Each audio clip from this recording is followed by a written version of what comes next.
જય માતાજી, જય શ્રી કૃષ્ણ। કેમ છો બધા યુટ્યુબ ફેમિલી મિત્રો? મજામાં ને? મજામાં જશો તો જો આજે આપણે છે ને એવા પકોડા બનાવવાના છે। પકોડા બનાવવાના છે અમારા ઘરે સરસથી, પણ એવા બનાવવાના છે કે તેલ પણ ના પીવે અને સરસથી ફોદીનાનો મસાલો બનાવીને બનાવવાના છે। તો જો તમારે બનાવવા હોય તો મારો વિડીયો છે ને છેક સુધી બન્યા રહેજો, કેમ કે આપણે ફેમિલી બ્લોગની ચેનલ છે અને આજે આપણે કરી નાખ્યું છે સરસથી પકોડાનો પ્રોગ્રામ।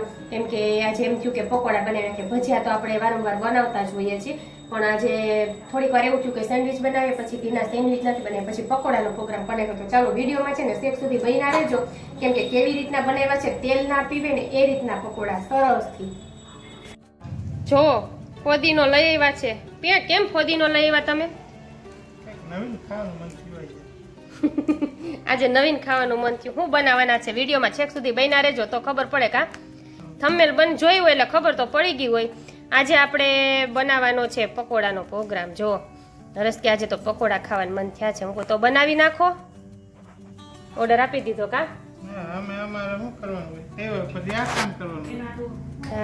અમે છે ને આપણે આ પકોડા બનાવીને એમાં સરસથી ફોદીનો નાખીએ છીએ। આજે તમને ફોદીનાવાળા પકોડા ખાવા હોય ને જો બનાવવા હોય ને તો આજે અમારો વિડીયો જોઈ લેજો છેક સુધી।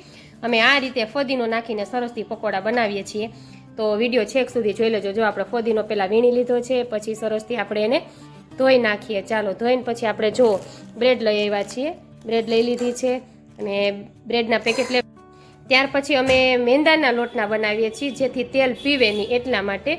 એમાં જરાક એવો ચણાનો લોટ નાખીએ, બાકી મેંદાનો લોટ હોય એવી રીતના છે મેંદાના લોટના, એટલે મેંદાનો લોટ હોય અને થોડો ચણાનો લોટ હોય, એટલે એવી રીતના સરસથી મેંદાના લોટના તમે બનાવો ને તો તમારે શું પકોડા તેલ ન પીવે એ રીતે। જો ફોદીનો વીણાઈ ગયો છે આપણે, અને હવે આપણે આગળની પ્રોસેસ ચાલુ કરી દઈએ। લોટ ચારવા બેસી ગયા છે મેંદાનો। કા મેંદાના લોટના આપણે પકોડા બનાવીએ, મેંદાના લોટના પકોડા હો, થોડો કોળો એટલે આ મેંદાના લોટનો બનાવવાથી શું તેલ ન પીવે, ભાવે। કા મેંદાનો લોટ ચાલે છે। આ તો ટોટલી વસ્તુ જોઈએ, બટેટા બફાઈ ગયા છે તો બટેટાને છાલ ઉખેડી દઉં હું, થોડું ઘણું તો કરવા લાગી, નહીંતર આખો પ્રોગ્રામ એને છે। શું કેવું? જો આ મેંદાનો લોટ ચડાઈ ગયો છે, એમાં નાખે છે નિમક। મેંદાના લોટના સરસ પકોડા કરવા બેસાડી દીધા। શું કેવું? ચણાનો લોટ લે છે હવે હો, આમાં થોડોક ચણાનો લોટ ભેગો એડ કરવો પડે, જે ચણાનો લોટ તો અમે ચારીને રાખીએ જ છીએ। જો કરે છે હોમવર્ક,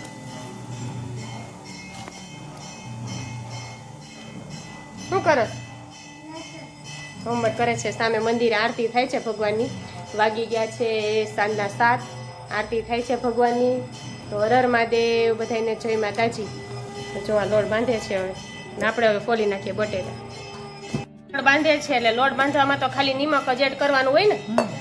જો આ લોટ બાંધી લે છે મેંદાનો અને ચણાનો એડ કરીને પકોડાનો, જો સરસથી પછી બનાવી નાખશે મસાલો। મસાલો એને જ બનાવવાનો છે બટેટાનો। હું હજુ બટેટા ફોલું છું। જો બટેટા ફોલાઈ ગયા છે અને આને લોટ બંધાઈ ગયો છે।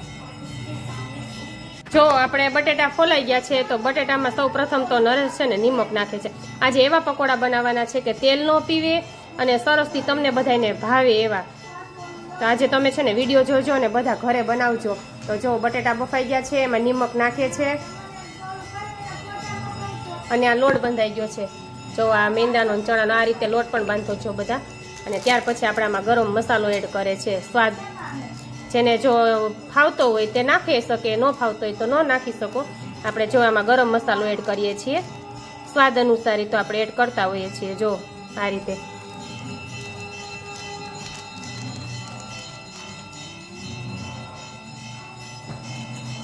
જો ત્યાર પછી લાલ મરચું પાવડર, સરસથી મસાલો બનાવવાનો છે પકોડાનો।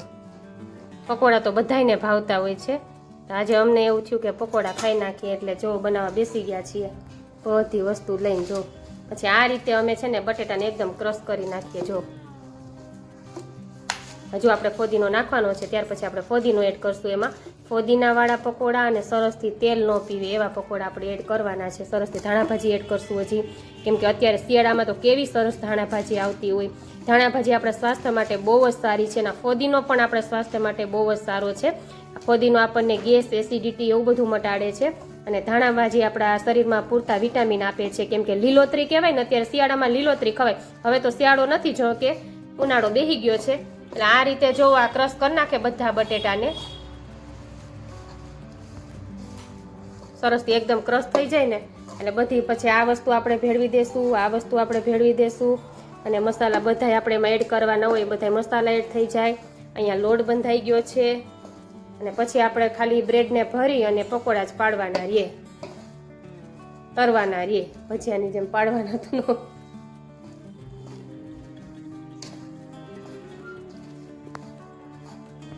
ત્યાર પછી આપણે એમાં ધાણા ભાજી એડ કરીએ છીએ. જો મસાલો એકદમ ક્રશ થઈ ગયો એટલે આપણે એમાં ધાણા ભાજી એડ કરીએ. ત્યાર પછી આપણે જ્યાં ફોદીનોને એકદમ સરસથી ધોઈ લીધો છે એ ફોદીનાને એડ કરશું. જો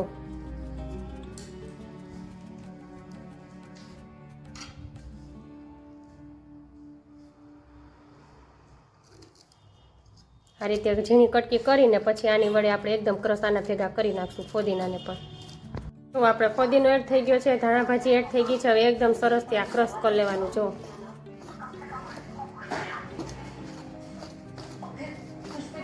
આ રીતે એકદમ સરસથી ક્રશ થઈ જાય ને એટલે એકદમ ભળી જાય આમાં ફોદીનો અને ધાણા ભાજી. તમે જો એકદમ ક્રશ કરી અને ભળી જાય એવું મસાલામાં એકદમ કટિંગ થઈ ગયું હોય એટલે ભળી જ જાય આમાં. આવી રીતના અમે તો છે ને ભેગું કરી નાખ્યું બધું. જો આ બ્રેડ આપણે હવે પકોડા ભરી લઈએ. કા જો આ રીતે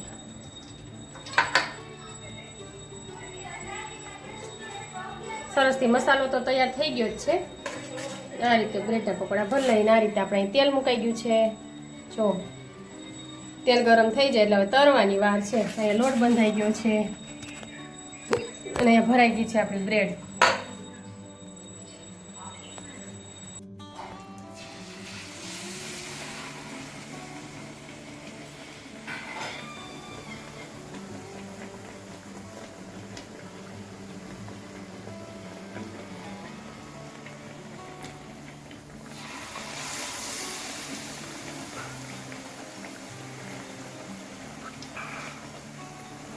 જો હવે લોટવાળા સરસથી મેંદાનો લોટ, ચણાનો લોટ એડ કરી દીધો છે. હવે સરસથી આપણે પકોડા તરી લઈએ. તમે જરાય તમારે તેલ ન રહે, નકરા ચણાના લોટના કરો ને તો આપણે થોડું થોડું તેલ રહે. એટલે અમે છે ને આ રીતના નવી રીતના પકોડા બનાવીએ છીએ.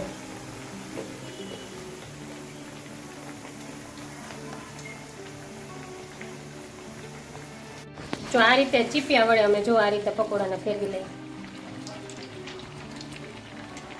નરેશને આજે છે ને હમણાં એને જ રસોઈ કરવાનું મૂકી દેવું છે. હાઈની તમારે કરવાની, બપોરે મારી.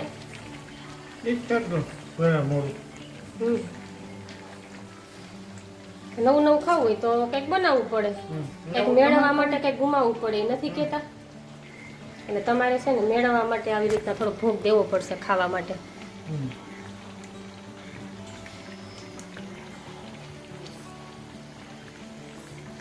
બેઠા બેઠા તરી તો લે એટલે આપણે એટલા ખોટી નહીં.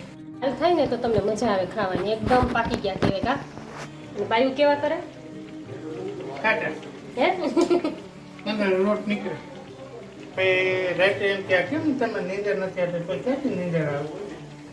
પેટમાં દુખતું હોય. કા બાયું ને ઉતાવળ હોય, તમારે નિરાત વાળું, તમારા પકોડા જ કરવાના, પછી વાસણ બાસણ ને એવું તો કઈ કામ ન હોય.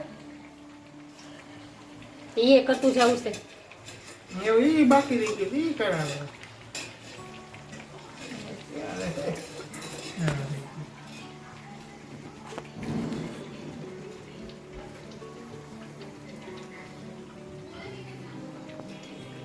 જો આ રીતે નીતરતા મૂકી દઈ ને તો સરસથી નીતરી જાય, તેલ એક પણ ટીપું ના રહે. કા નરેશનો આઈડિયો કંઈક અલગ જ છે. જો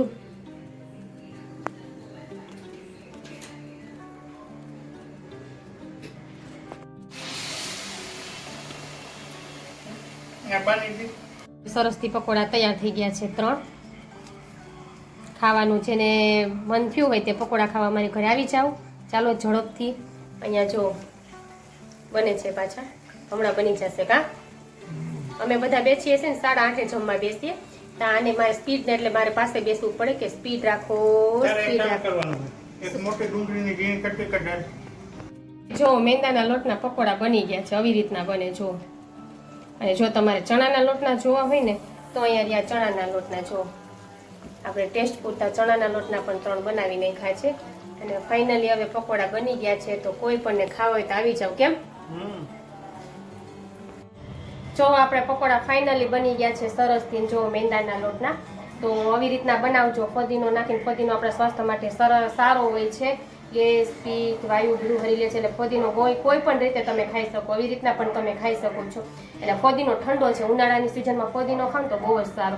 એટલે ફોદીનો છે ને ઠંડો હોય છે. તો આવી રીતના અમે પકોડા બનાવી નાખ્યા છે. પકોડાની ચટણી પણ સરસથી બનાવી નાખી છે. અને પછી ડુંગળી, સેવ બધું નાખી અને સરસથી પ્લેટ બનાવી અને અમે ખાઈએ છીએ. મને તો પ્લેટ બનાવી નથી ભાવતી, પણ નરેશ ને પ્રકૃતિને બધા પ્લેટ બનાવીને ખાય છે. તો અમારો વિડીયો તો તમને જોવો ગમતો હોય, નવા વિડીયો અમે તમારી સમક્ષ બધા રજૂ કરીએ છીએ. જો તમને જોવા ગમતા હોય તો મારી ચેનલને લાઇક, શેર અને સબસ્ક્રાઈબ જરૂરથી કરી દેજો. નવા વિડીયો તમારી સમક્ષ અમે રજૂ કરીએ છીએ. રોજે રોજ અમારું ફેમિલી રૂટીન વિડીયો આપણે રજૂ કરીએ છીએ. અમારા સાસુઓના હોય છે, મારા દીકરીના હોય છે, હસબન્ડ વાઈફના હોય છે, કોમેડી હોય છે, ફેમિલી હોય છે. બધા વિડીયો અમે તમારી સમક્ષ રજૂ કરીએ છીએ. જો તમને પસંદ આવતા હોય તો કોમેન્ટ જરૂરથી કરી દેજો અને લાઇક કરી દેજો મારા વિડીયોમાં અને શેર પણ કરજો, જેથી બધા સુધી પહોંચી શકે કે પકોડા બનાવીએ તો તેલ પણ જરાય આમાં નથી રહેતું. જો તમે જોઈ શકો છો, જરાય તેલ ના રહે આમાં. એટલે તેલ ના રહે એવા સરસથી પકોડા. અને આ પકોડું છે ને તમારું ભાવશે તમને. ઓલું પકોડું છે ને તમે એક પકોડું કે 2 પકોડું ખાશો ને તો તમને મોઢું ભરાઈ જાય એવું થઈ જાય. પણ આ પકોડું છે ને તમને સરસથી ભાવશે. એટલે એકવાર જરૂરથી આ રીતના ટ્રાય કરજો. તો મારો વિડીયો જરૂરથી ગમ્યો હોય તો સબસ્ક્રાઈબ કરી દેજો મારી ચેનલને. તો જય માતાજી, જય શ્રી કૃષ્ણ બધાને મારા તરફથી, મારા ફેમિલી તરફથી બધાને બાય બાય.